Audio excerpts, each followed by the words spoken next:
Jadi hubungan itu sangat dekat dan emosional.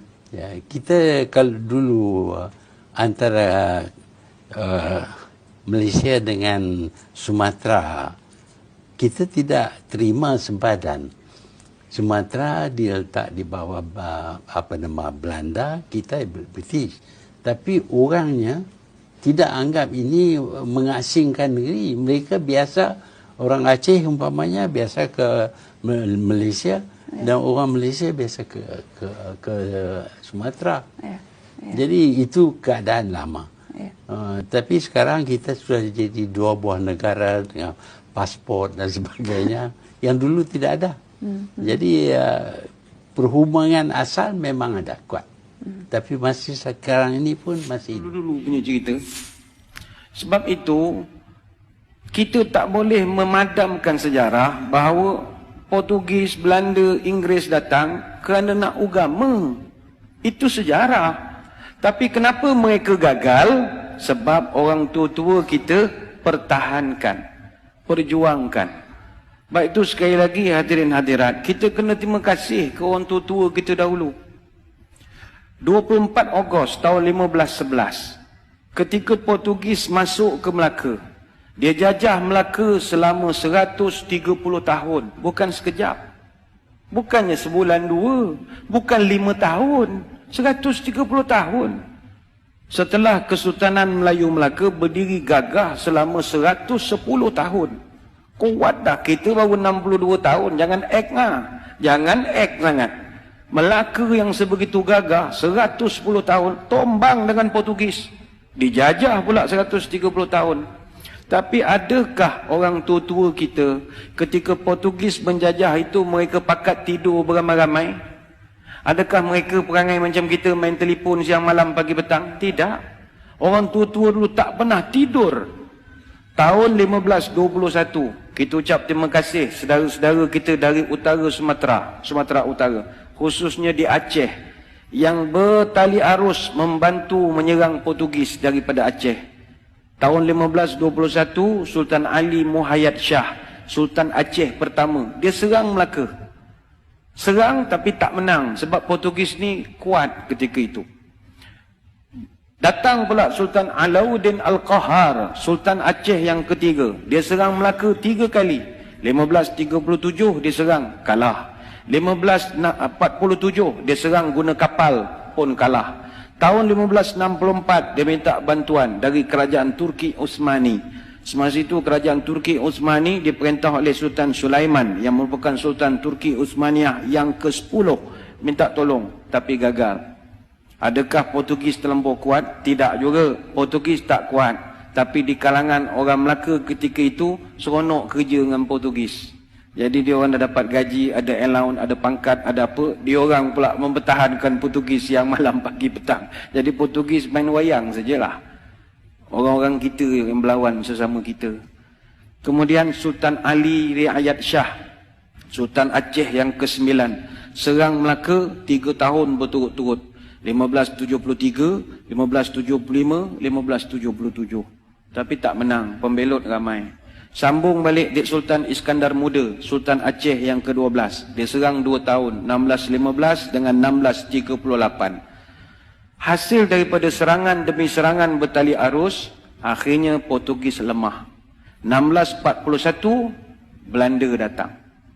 Belanda datang. Bila Belanda datang, orang Aceh dah penat. Penat dah menolong. Orang tempatan masih lagi seronok dengan baju uniform, dapat apa, komen seronok, dapat jadi pegawai kerajaan, jadi orang pencen. Tak ada dia berjuang melawan Belanda dah. Belanda datang tahun 1641, kita ucap terima kasihlah kepada saudara-saudara kita dari Makassar, Bugis. Orang Bugis yang banyak menolong kita. Orang Belanda datang jajah Melaka Johor berapa tahun? 183 tahun. 183 tahun. Datanglah orang-orang Bugis tahun 1782 sampai 1784, yang itu memang serang habis-habisan. Maka dicatatkan dengan tinta emas dalam sejarah negara. Muncullah satu orang pahlawan terbilang, marhum Raja Haji Fi Sabilillah Ibni Daing Celak, yang digelarkan marhum Teluk Ketapang.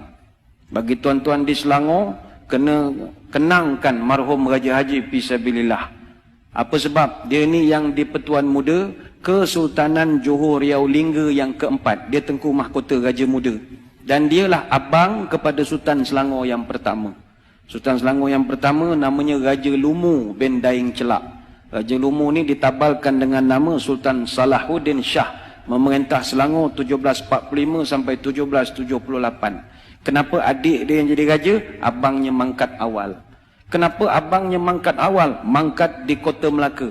19 Jun tahun 1784. Umur baru 57 tahun. Ketika jenazahnya ditemui, tangan kanannya memegang kitab Dalailul Khairat, tangan kiri memegang badik. Dia lawan Belanda sampai ke Kota Melaka. Tapi akhirnya gugur menjadi seorang syahid. Kenapa mereka ni berjuang berhabis-habisan? Nak pastikan orang putih, jangan kau nak tukar agama cucu cicit aku. Itu aja. Itu dia dari Makassar, apa kena mengena dengan Melaka? Ukhuwah Islamiyah. 1786 Inggeris datang ke tanah Melayu. Mula-mula dia datang masuk ikut Pulau Pinang. Dia masuk Pulau Pinang, dia tukar habis sejarah Pulau Pinang. Dia dakwa dia pula yang membuka Pulau Pinang. Apa benda dia pula membuka Pulau Pinang? Ingat kita ni tak reti yang buka negeri agaknya. Maka terpadamlah sampai sekarang sejarah sebenar pembuka awal Pulau Pinang tahun 1730. Siapa yang buka Pulau Pinang tahun 1730? Datuk Jenatun.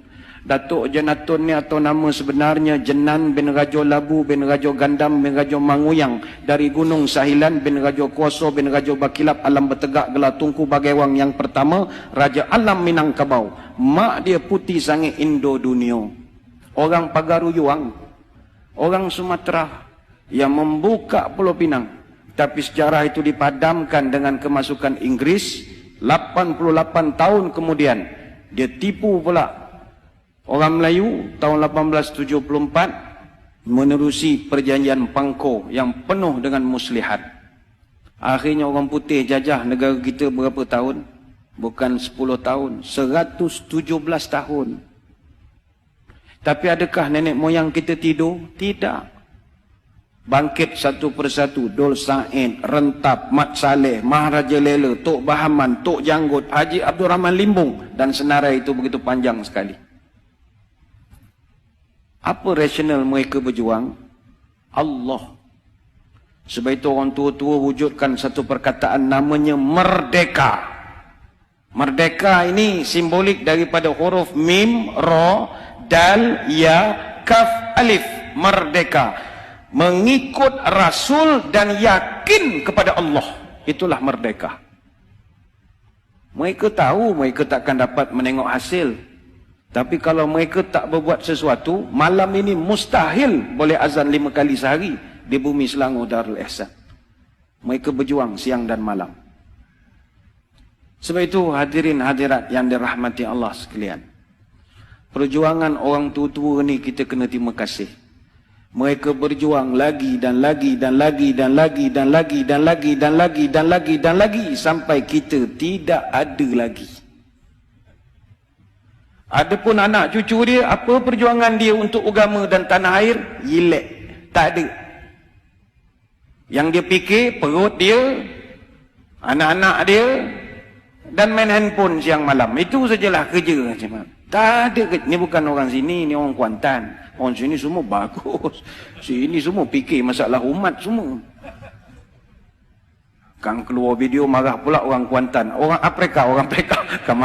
Kang kena gam pula Kuantan kang. Orang Afrika. Maka sewajarnya sebab kita sebagai generasi selepas merdeka, hayatilah semangat pengorbanan ini. Habis nak korban apa lagi Ustaz? Semua dah okey. Saya kerja pun dah pencen. Anak pun dah kerja. Masuk universiti. Nak berjuang apa?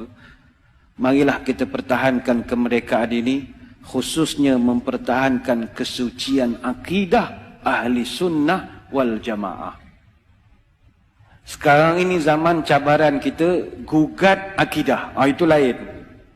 Kalau dulu orang nak cabut akidah, kalau sekarang ini dia goyangkan akidah. Inilah perkara yang pernah disebut oleh baginda Nabi SAW. Badiru bi'amal fitanan kaqtita'il layl muslim.